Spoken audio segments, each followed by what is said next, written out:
Alright guys, Muay Thai Mondays, we're going to be working on some clinch fundamentals, specifically around the collar tie, grabbing the head. So I'm going to take one hand, I'm going to frame, I'm going to put it right on the back of Stanley's skull. I'm going to take my form, I'm going to frame it against the collarbone. I'm going to take my second hand and do almost the same exact thing, except why I've already got one hand in place, I'm going to place it over top the other hand. I press my elbows into his chest and I bring my hands towards myself.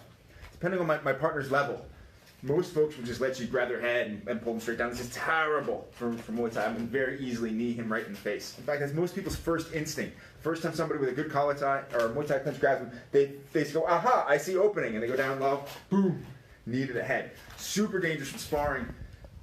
Even when you're not throwing knees to the head, we're kicking, we're throwing knees to the thigh. If your training partners are trying to circle out, this is a big problem. What Stan needs to do is keep good posture. He needs to keep his hips under his shoulders and his shoulders under his head. All right? If he's looking down, he's going to make that pull much easier. So a nice, strong, stable position. From here, we can do a lot of different things.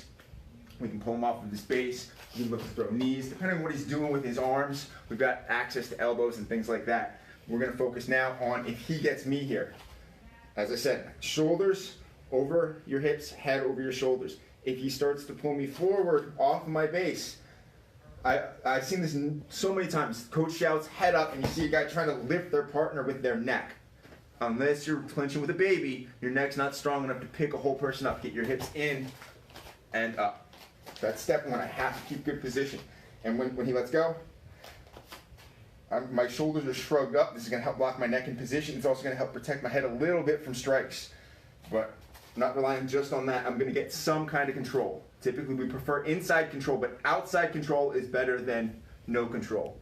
You got guys blocking knees this way, you're going to get elbowed right in the face. If your arms are just dangling, give him a job. Boom. I'm going to get a hold of his head. I'm going to take the other hand, I'm going to swim in and get a hold of his head. And you can make a nice flip. Two, swim, swim. As we're swing our hand, we push one shoulder in and then we push the other shoulder in. This disrupts his control. He swims in again. 1, 2. I swim 1, 2. And then you can go kind of simultaneously. So we both have an outside arm. This is kind of level 2. He swims in, I swim in. 1, 2. 1, 2. And you see this all the time. When people are fighting, they're moving through these positions, looking to get to a position of advantage. I always compare grappling to climbing a ladder or climbing a tree. You don't let go of both hands or you're going to fall. If we're doing that exact drill, and sometimes the person in my position tries to cheat and they move both hands at once, you end up with neither. So leave one there and swim. He will take care of that side. And I can leave it on the head or we're kind of sliding to the arm. Both are effective. Boom, boom, boom, boom, boom. Very common to prevent the swim. Newer guys will clock their elbows together, and especially if you're wearing a glove, you're not going to be able to come through this hole. So rather than try to force what he's blocking, I'm going to come around and shuck this off. Depending on my partner's level, if he knows what's going on, he's going to take the elbow over on this side, he's going to pull this out, and then I'm going to come back to a collar tie. So the elbow is too close to my sternum to stop me from doing this. I'll grab the head or the lat, I turn my shoulder, and if he moves his arm, I get my elbow to the inside. Right here, just like that. What's the footwork on this? It's very technical. Very, very technical.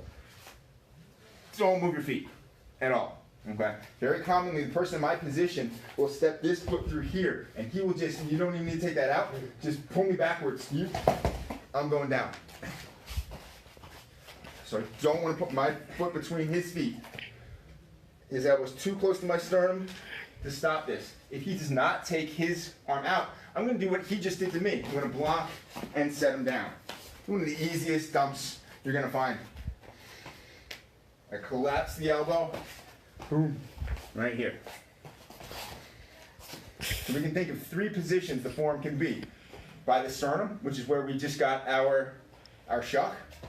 In the middle, where I haven't really committed to defending either the swim or the shuck, and then putting my elbow in the armpit to prevent that shuck.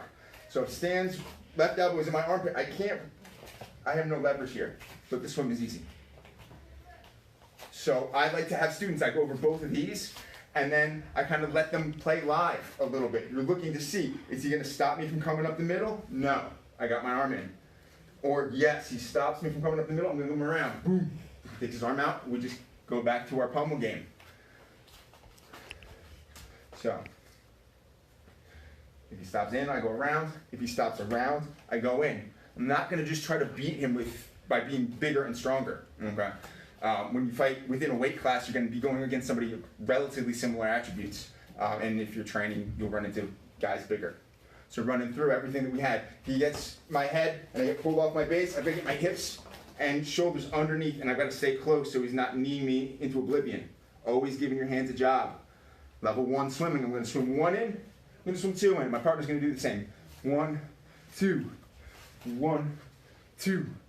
Level 2, we're going to go with the same hand at the same time. So our right hand's on the outside, right hand swims in. Left hand swims in.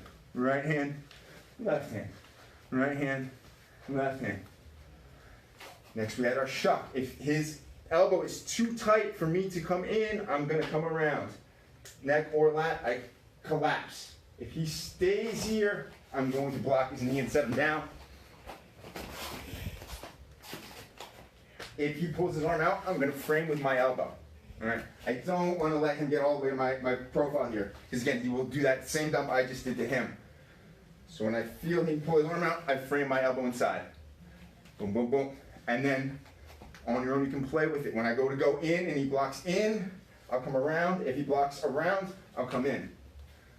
Like you're looking for the cracks in his defense rather than just banging a hole through the wall. That's Muay Thai Monday. That's what you go.